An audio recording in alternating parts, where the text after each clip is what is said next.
Okay, looks like it's time to install these strut rods. Got the new bolts, the new bushings, and I'm going to need to pick up some cotter pins, but I can go ahead and put these in. Okay, I had to run up to Ace and exchange these bolts for longer bolts. I've got this strut rod in. You got the bushing here, and then the cup. And then on this side there's a bushing and a cup. I was having problems getting these holes to line up with that lower control arm. So I ended up having to take the cotter pin out here, loosen up this, and take this bolt out. So I moved that back a little bit, and I'm going to go ahead and install those bolts now. Okay, I got both sides of these strut rods in with the bushings. The new grade 8 bolts with the lock washers. Put anti-seize on those. And I got these anchor bolts set back to 1 inch above the thread. And ready to move on to the next thing. Alright, I got these custom made leaf springs in the mail from Stengel Brothers. And $420. I guess they just ship them without a box. So I'll be installing these today.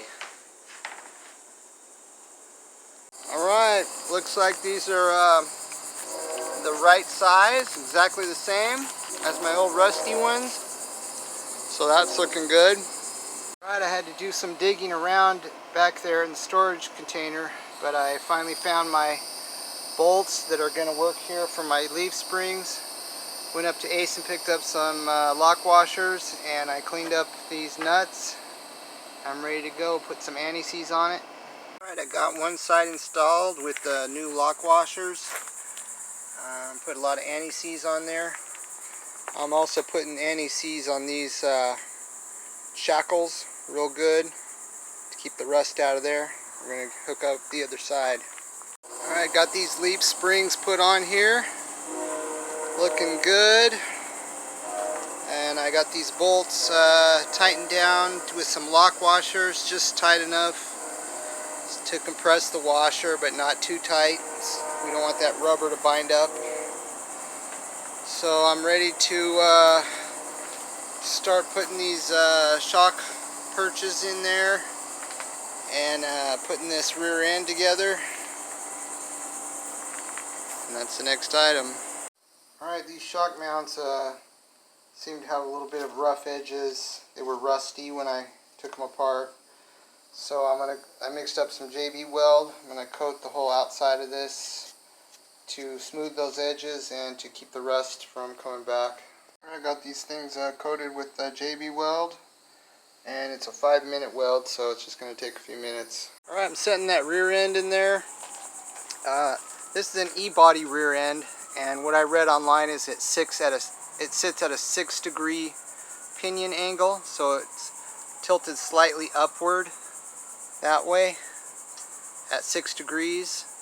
What it needs to be set at is correct angle is 3 degrees for this car.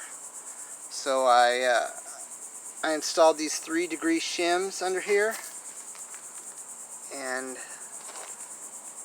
this little divot pops through still. So I think this is the correct way to install these.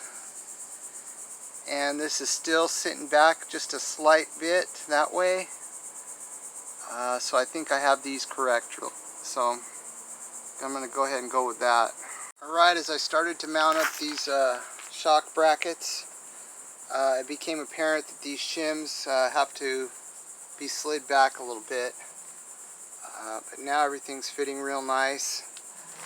There's a bolt underneath here that's coming through, so that's where that's supposed to fit.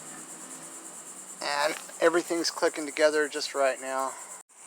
Alright, for these U-bolts, it's recommending that I use blue Loctite on these and torque these down, so I'm going to go ahead and do that to 80 foot-pounds. Okay, I went around and tightened each one of these a little bit at a time so they all got an even distribution. And I'm just now torquing these down to 80 foot-pounds.